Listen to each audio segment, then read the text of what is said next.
Hello everyone, welcome to my channel Truth and Law. My name is Conrad Rogas, my website is truthandlaw.com, and this will be a video where I talk about whose responsibility it is to take care of a child, talk about a couple different topics. Basically, just real quick, it's going to be a story about a baby that recently died not too far from where I live. I'm going to talk about the people involved, the mother, all the things involved, and it's going to be about the right of silence. Do we have the right to do nothing, and the dynamics of fault and blame. So real quick, for people who might be new to the channel, what I do here, I basically talk about psychology, the occult, and how to create change in the world through personal transformation. So I talk about things like universal principles and the science and philosophy of natural law. And the reason I'm going to touch this story and talk about it, kind of like you would hear on the news, but it's not going to be like that. It's because I have a specific purpose here, and I wanted to highlight this story because to get the purpose done here, to highlight a couple different things, and also because it's local to me, right? So my purpose here on this channel in all that I do is to stop abuse and prevent suffering of the innocent, right? So my ultimate goal is ultimate freedom for all living beings. And according to natural law, freedom can never occur unless there is dignity and respect for human life. So that's what I'm all about. I'm not somebody talking shit on the internet for attention, right? Like, that's not what I do. I don't seek to get a lot of attention. It's going to be what it is, and I'm willing to be underground to do it. It's not about clicks. I'm deeply involved in the war against violence and against abusers, whether they're regular people, as it is going to be in this story, or people in government and institutions of control, which is who I usually talk about. And so far, that war is in the realm of teaching and information, but I am always ready to kill or die for that when the time comes. Just letting people know what I'm about, okay? So, like I mentioned, this story's local to me. It's like a 30-minute drive to the south. So it popped up in my newsfeed, and I read it. It disturbed me and shook me personally. So I'm not going to stay silent about it. I'm going to talk about it. And before I begin, I will be giving out names and personal information of family members. And I realize these are real people, okay, local people. And if anybody has any issues with that, I'm going to put my email in the description. My email is truthandlaw144@gmail.com, and we can even meet in person. I realize, the people I talk about, the real people, and I'm not anonymous about it. So if there's any issues, we can basically settle it. We can talk about it. I know that people have been attacking family members on Facebook. I've seen these comments, calling them child killers and all this. And that's not me. I'm not somebody, just making comments on Facebook, acting emotionally. I'm going to be fair to everybody, and I'm putting my voice and face to it, so I'm not running from any confrontation or anything like that. I'm going to report on this, accurately and with integrity, I'm going to exercise some journalism here. But I will not be backing down from this position, because leaving people alone and privacy is what allowed this tragedy to happen. And the tragedy is the death of a baby and the circumstances of it. I'm going to talk about that. And I refuse to be silent about injustice and tragedies like that, okay? So this is my whole point of doing things. So let me go into the summary of what happened. Basically, like a true crime type of thing. I'm going to just talk about the story and then give my thoughts and analysis. So 22-year-old Jamie Hannion was arrested last month after her baby was found dead last October of 2022. On October 17, 2022, authorities responded to a trailer park home in the 800 block of Victory Lane in Justice, Illinois, that's the town, after baby Nathan was discovered unresponsive in his crib. And Nathan Wisdom, 19 months old at the time, was found in his crib, cold to the touch, covered in feces and vomit, and not wearing any clothing. So court documents state that inside the home, authorities observed ample food, and that cats that lived in the trailer were found well fed and watered with no signs of neglect. Okay? And you're going to hear the term court documents a lot. I tried to access these court documents and they don't make it that easily. I registered for like a government website of electronic access, and when you're just a regular person, they don't like to give you information easily. I know Fox News was able to get these documents somehow, but I'm just going to have to go based off the documents and assume they are true, you know. If not, then I'll adjust this story, but I'm pretty sure that these court documents are basically going to turn out to be correct. So the cats were fine. The baby was not fine. The Cook County medical examiner ruled Nathan's death a homicide by nutritional neglect. So nutritional neglect is a technical term. It's a euphemism. What it actually means is starved to death. That's what nutritional neglect means. So that's what actually happened here. At the time of his death, Nathan weighed 9.5 pounds, and he was born 6.6 pounds. So at 1.5 years old, he weighed less than I did when I was born. On the day I was born, I weighed more than that. Okay, just to give you a picture, 9.5 pounds. Average weight for a child his age is 25 pounds. Okay. According to court documents, Nathan was developmentally delayed, not able to feed himself, not able to speak, not able to crawl or walk. He was rarely let out of his crib by his mother. Jamie, the mother, told Cook County Sheriff's Police that she is not a good mother and that she lacked motivation to feed and take care of Nathan, according to court documents. Documents state she told police that over the weekend when Nathan died, Jamie heard her son screaming on Saturday but ignored it and did not check on him once throughout the entire weekend. She said that the screaming eventually stopped and that she wasn't motivated to get up and check on Nathan. According to court documents, medical records for Nathan showed he was admitted to a hospital on June 13th, 2022, a couple months earlier. After a checkup revealed he was not in good shape. His weight at that time was 13 pounds. He stayed at the hospital until June 17th and was discharged weighing 13.5 pounds. And the average weight for a boy at that time would have been 20 pounds. Medical records show doctors told Jamie that Nathan had to eat more and that the doctor was concerned about the child's care. Nathan's grandmother then took Nathan back to the hospital for a follow-up appointment on June 20th, and again the doctor had concerns over Nathan's weight. Nathan again had to stay at the hospital for another short period of time. Jamie worked Monday, Tuesday, Wednesday, and Friday. And during that time, Nathan was cared for by her sister, Jamie Hannion, who is 20 years old now. She is the one who found Nathan and called 911 on Monday morning. Jamie's sister said she last saw Nathan alive on Friday afternoon of October 14th. When she returned to the home on Monday, Nathan was dead in his crib. Documents state that cell phone data confirmed Jamie was at home the entire weekend. Her sister told police that when Jamie is not working, she rarely left her room and played video games.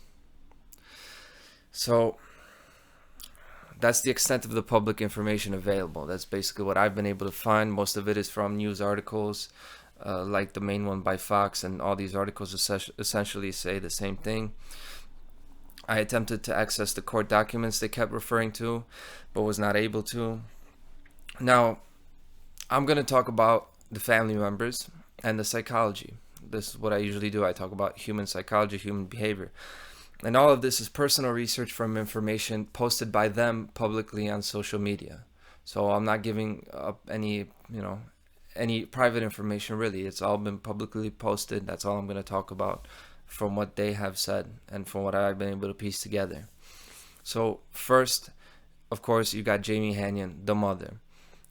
Clearly, she's the one who is immediately responsible, right? As criminal law agrees, because she's facing court on April 20th in a few days. She has court on Thursday.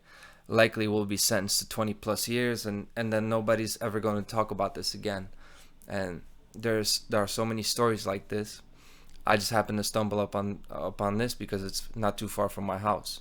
So, according to criminal law, that's the extent of the fault and blame that will be given here. You know, they're going to say the mother's responsible. They're going to put her in jail, and that's going to be the end of it.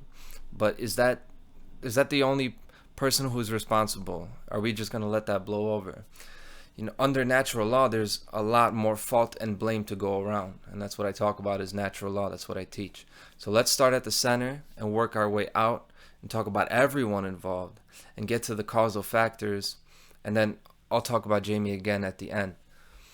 So we have to talk about the sister, Jessica Hannion, who was taking care of the child while the mother was at work. She was the last person to see the baby alive, right? And if Nathan died, 2.5 days of being unattended, that means that there already were signs of danger when she was last with him on Friday afternoon. Okay, so either signs of neglect or malnutrition or dehydration, or signs that Jamie was unfit to take care of the child. You know what I'm saying? There had to have been signs mentally that she's not fit to take care of him, right? That she's going off the rails or she's being totally neglectful, okay? But the problem is that we think it's none of our business what parents do with their kids. And that's my whole point of making this video. We think mommy knows best, right?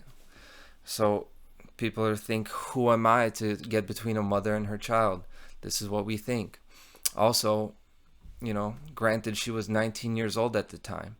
So I wouldn't put too much blame on her for being too ignorant of those signs and not reacting and confronting her sister.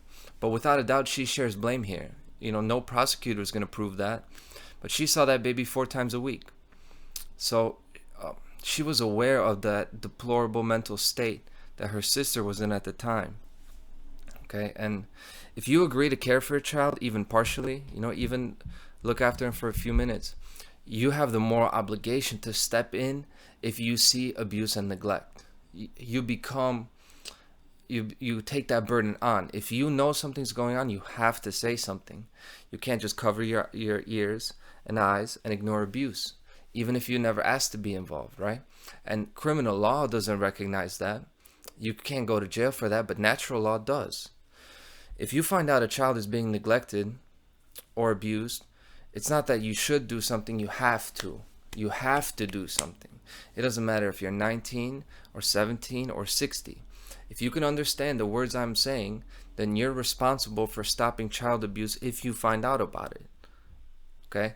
Because mental age is not decided by the government the way legal age is.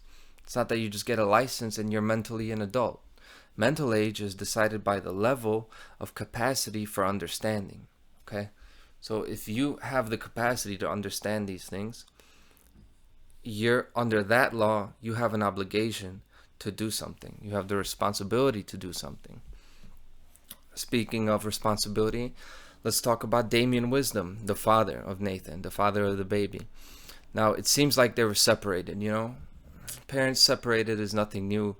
I was also raised by a single mother. I understand that a father who falls out with the mother of his child will find it often very difficult to care for and see his child, let alone get custody, okay? So he has said that he did the best he could.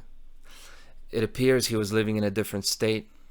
I seen a video of him and his father playing with Nathan. So I would say there's some evidence of a fatherly effort, right?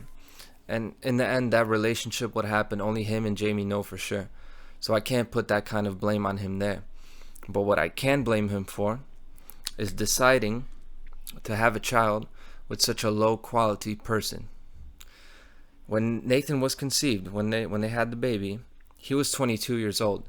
Jamie was 19. So they're 3.5 years apart. And I know 22 is young as far as making life decisions, I know. But the father should be held to a high standard, okay? Because in the end, you chose the mother of your children. You knew the kind of person she was, and you let yourself get pushed out of your son's life before teaching her how to be a mother, or without otherwise intervening and playing a bigger role in your son's life. That you can't just say you did your best, because clearly that's not doing your best. But I understand these are basically children, 22, 19. This is if I would be judged based on decisions I was making at 22, it would look a lot different. Well, I'll talk about that later. And just like Jamie's sister, Damien partially shares fault and blame here, right? but admittedly, they are just young people who were never taught the extent of their responsibility. And that does not change the amount of fault they hold. It doesn't change the extent to which they were a factor in Nathan's death. But it does change how much you can really blame them. How much can you really blame them? And the reason I say that is because from what I've seen, they come from what is called white trash. Okay? And white trash is a term that means American, white, low income, low intelligence people who, for the most part, just live life the best and easiest way they can, not holding any particularly strong convictions or principles. They basically call that white trash. And this is the time now to talk about the parents, baby Nathan's grandparents. And that's Mike and Michelle Hannion. And before I even talk about them, I found this posted. This is something Jessica wrote at 13 years old. So the sister of the mother of the baby, the sister that was looking after him. She wrote this at 13, so 7 years ago.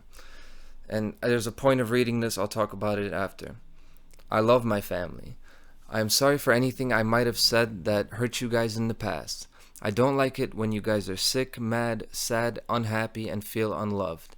I am so lucky to have a family like you guys. I would never ask for better. I would love to say thanks for everything you guys have done for me. I want you guys to be happy. I want to be happy too. I want a happy family. I will make you guys happy, make you laugh. I want to change. I will change for my loved family. I will try to listen more. I will try to make you laugh. I will do everything I can to make my family a happy family. And then she signed it, the goofy one. Okay?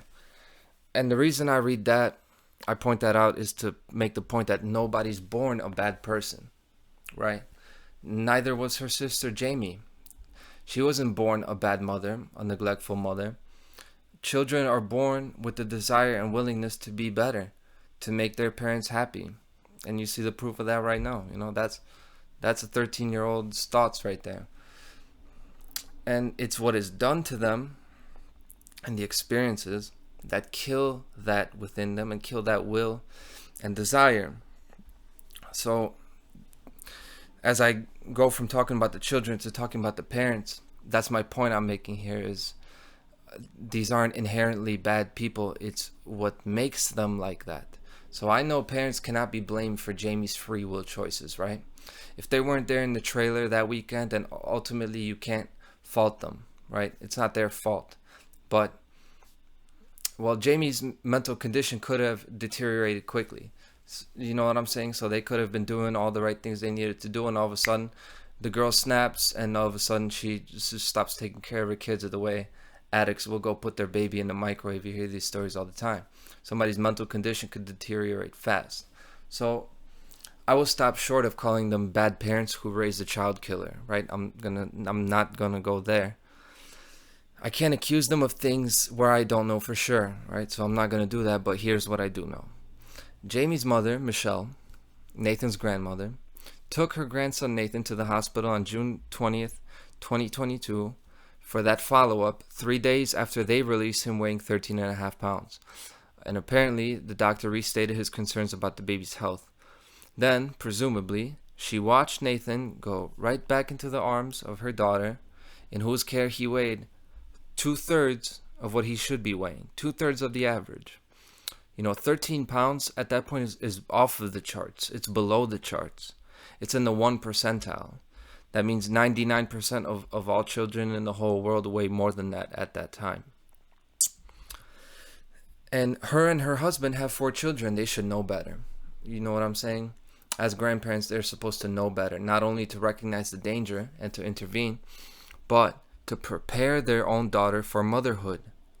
That's the crime here. Where was the instruction and support? But then, since we're talking about this, we have to talk about the hospital staff, because the people at the hospital, what they received a 15-month-old patient who was 13 pounds and developmentally delayed, and they noted this. I asked the nurse what she would do if a child was discharged 4 days later to the same guardians at 13.5 pounds, and she said that she wouldn't allow it. She would call every authority, resource, and social service she possibly could. And these are professionals. These are people with whom we entrust the care of our loved ones. And they're paid and trained to not be this ignorant. And this is where this overlaps with the topics I usually speak about, which is government institutions like healthcare being inept. They're funded by the theft of taxation and organized under that, soulless, heartless model of corporate hierarchy. That's what I usually talk about, stuff like that. And government creates the miserable conditions like these, like the ones in that trailer park in Justice, Illinois, and those areas. Because if you go to the hospital where I live, they'll take you to Loyola. And you go to Loyola, you're going to be nursed back to health by the best people with the best equipment and professionals that really care, right? Then you go 30 minutes south, and you end up in Hinsdale Hospital or Oaklawn, and then the level of care is much lower. And I'm not just saying that out of thin air. I've been at these places. I'm kind of a person who's like a connoisseur of hospitals. I've been basically all the hospitals in this area, in the Chicago area. So that's just the reality, right? And that's not their fault, that they live in a poor area. They go to a worse hospital, and the people there, I know these doctors and nurses have tough jobs, right? And they're overworked, and they carry their own personal problems like everybody else, right? But for allowing this travesty to happen, and for this baby to die 4 months later, whoever saw that child at the hospital holds significant fault and blame for what happened. I would say they're second only to the mother herself. So that's who I'm blaming. The mother, of course, first of all, and then right under her, you got the people at this hospital who let this baby go. But back to Nathan's grandparents. After Nathan's death, Michelle posted photos of him, right? The day he died, and made a post on Facebook saying, "Today is the worst day of my life. I will miss your smiles. You were and now are an angel, my beautiful grandson. There are no words to explain the feelings I have right now." And I do empathize with her, I think she's telling the truth, and I think that those feelings are true and real. But there's a big difference between how you feel, who you think you are, and who you actually are, okay? Jamie and Jessica's parents, and Damien's parents for that matter, it's not that they're guilty of neglect or abandonment or abuse. I can't prove that. But their main crime here is ignorance. Ignorance is what killed this child. And ignorance is everywhere in this story. And it actually made me deeply depressed to research this and get a glimpse and explore what these people's everyday lives are like. And I don't mean that in like an elitist way. I'm not talking down to anybody. I grew up poor. I was raised by a single mother who was basically just like treading the water of just above being in poverty. And then when I grew up, I chose to be around criminals and addicts. So when I call you white trash and I call you ignorant, it's not that I'm looking up from my glass house in my ivory tower. I'm looking you eye to eye, and I raised myself up out of that condition. So that's why I can say that. If you can make a post on Facebook, you have the access to everything you need to motivate and educate yourself, and not just do the same stupid shit your parents did, which is what always happens. You don't have the excuse to be ignorant. You can raise yourself out of that condition. So yes, as grandparents, they get the most blame. After Jamie and the hospital staff. But this is where it all goes full circle, because in the end, they weren't taught anything of substance by their parents either. As is usually the case with child abusers, the wrongdoers are also former victims. That's how it goes. So to not provide your children with mental nourishment is the same as not providing them with physical nourishment. Okay? It's the same thing. That's just like you have to feed your baby, you also have to feed them knowledge. And if you're not doing that, then that's just like not feeding him. And that's what these people need to understand. That's what a lot of people need to understand. Many people, they hear this kind of story and they just get angry at Jamie. They want to choke her to death. They get angry. They say, how could you do something like this? They want to put hands on her and put her through suffering the way the baby was suffering. But the problem is that doesn't get any justice done. And this happened in a town called Justice. And it's just like ironic and sad, because there is no justice here, and that wouldn't even get any justice done, because she didn't want to hurt or kill her child. She was just extremely ignorant. She clearly had very low self-respect, lack of self-dignity, dignity for herself and her child, and just a lack of dignity for human life in general. That's the only way things like this happen. She clearly was not feeding herself properly. You could just look at her. You could tell she was eating unhealthy food. I mean, these people at the trailer park, they're not going to Whole Foods. I know, like, that's what it is. And look, people aren't born knowing that. It is instilled into them what to eat, how to treat yourself, how valuable is a person, okay? How much attention somebody needs. That's instilled into them by their parents and the people around them. So yeah, people have free will and can make the choice to overcome these things, of course.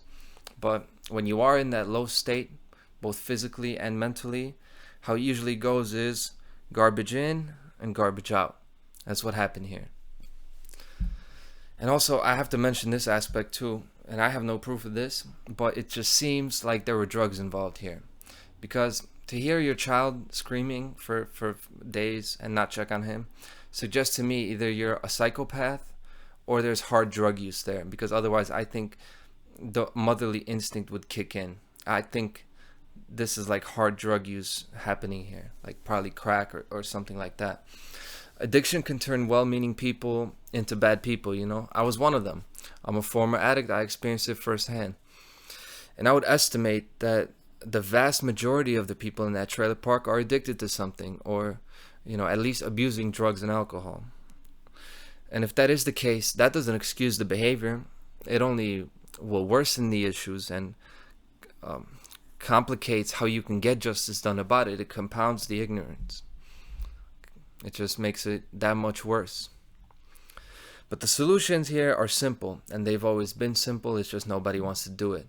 So we have to free ourselves from addictions, and not only to chemicals, but to our comfort, the addiction to our lifestyle, and to the systems of control that sell us that comfort, that put that lifestyle up in front of our face and say, do this and you'll get what you want.